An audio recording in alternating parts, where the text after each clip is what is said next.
What's going on, everybody? Good afternoon, happy Thursday. So today we have a DD15 Cascadia. Okay, this is going to be a little bit of a newer truck, 2017 I believe, with about 800 almost 900,000 miles. We've got a few problems. Customer states where he's getting blow by. Okay, hold on, let me fix this camera really quick. Maybe that'll help me out. All right, there we go. All right, so customer states he has blow by. He's getting blow by out of the dipstick. So after driving, this dipstick will pop out. He says when he checks the oil fill cap, he's got some vapors coming out. And then on top of that, antifreeze. He's gonna have to add antifreeze a little more often, which is not normal. As long as there aren't any leaks, more than likely the culprit is gonna be something in the engine. Now, I'm not saying the truck has a delete. I'm not saying it does, I'm not saying it doesn't. But if you do, sometimes those things will contribute to it. Okay, we're not sure just yet. Need to confirm a lot of things before we start going from there. So what I'm going to do really quick is I'm going to go ahead and get our trusty computer. We're going to connect to the truck. I'm going to do a quick compression test, and that'll at least give me a good sense of direction once we start taking this thing apart, if the issue is going to be cylinder 1, 2, 3, 4, 5, 6, whatever the issue is, or we may have an injector issue if we're over fueling, getting too hot. That's also going to contribute to some problems with your pistons, piston rings, so on and so forth. So keep that in mind. Let me connect and we'll go from there. Stand by. All right, guys, so I'm going to start the engine up. I want you to hear what it sounds like. Engine is completely cold right now.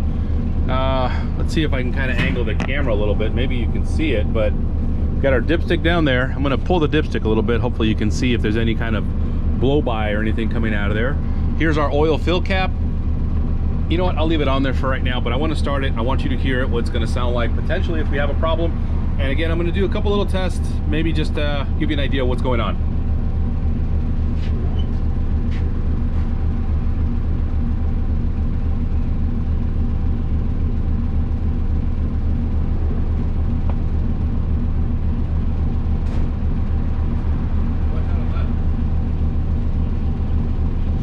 All right, guys, start up.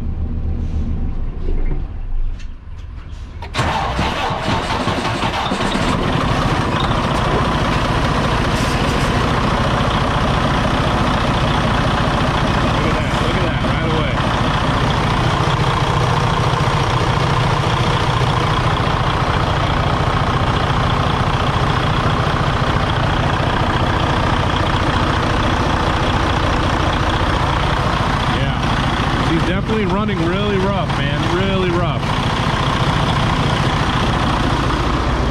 All right, guys, so you can hear that. It does not sound good at all. I'm gonna shut it down really quick. All right, I'm gonna shut it down. And what I wanna do really quick is I'm gonna do a compression test.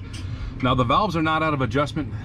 They were honestly done, I like to say about 2-3 months ago. I think actually maybe a little bit longer than that, but either way, doesn't really matter. These are the codes that we have on there. Leak in high pressure fuel system, and I believe the fuel pump was replaced. That happened out in like Texas or something like that. We have intake manifold pressure too high. That code has been kind of on and off since some modifications were done, let's just say that. Coolant level very low. That could explain why we're consuming coolant. But what I want to do really quick is I want to do a compression test just to show you guys real time what the hell's going on. I've done this many times before. I've showed you guys this before. Run test, click on yes. Here goes, guys. Crank it, it'll stop on its own. Ready? Check it out. That's really struggling to start.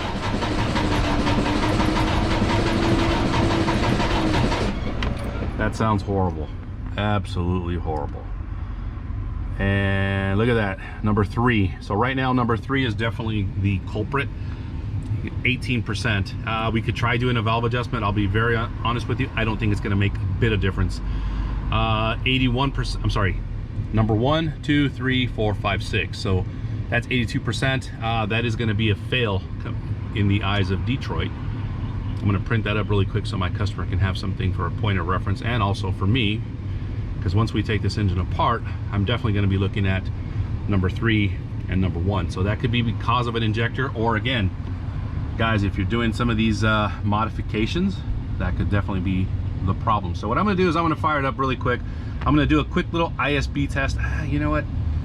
I don't even think we need to, be very honest with you, but fuck it, let's do it anyway. Fire it up. Yeah, your engine should not struggle at all to start up that way. Just listen to it, listen.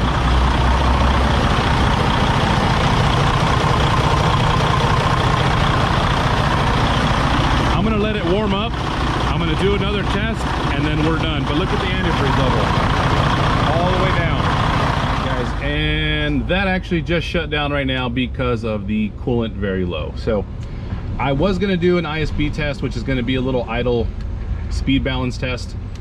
And that's just to get an idea of the injectors, if there's any injector issues. I don't believe the injectors are the cause. I mean, they could be overfueling. The ISB test, all it's really gonna do is do it at idle. It's gonna balance them out and see how they are closer to zero, which is fine. It doesn't always tell you if you have a bad injector or an overfueling injector. However, it just gives you a good direction on which way to go. So forget it, I'm not gonna really do that anymore. I kinda know what direction I've got to take into this thing. Let's see, I want to show you guys really quick a few other things while we're at it. You already saw the blow by coming out of the tube, out of the oil fill. Let's take a look at the oil, make sure we don't have any. Yeah, it's just regular motor oil. I don't see anything actually wrong with it as far as any kind of coolant getting into the system itself. As you can tell, we definitely have a leak going on in this area here.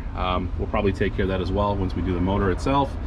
Again, just a number of things that we're gonna have to do here to get this truck ready to get back on the road. So a lot of work ahead of us, a lot of things to do, but there you go, guys. So let's start taking this thing apart and going from there. So I hope this helps some of you guys out. It gets a quick video, nothing too serious, but again, we're gonna be doing pretty much an overhaul on this thing. I don't see any issues down underneath yet, but we won't know for sure until we take this whole thing apart and go from there. So there you go, guys. Have a great day. I mean, hopefully we can make it a better day for this truck and go from there.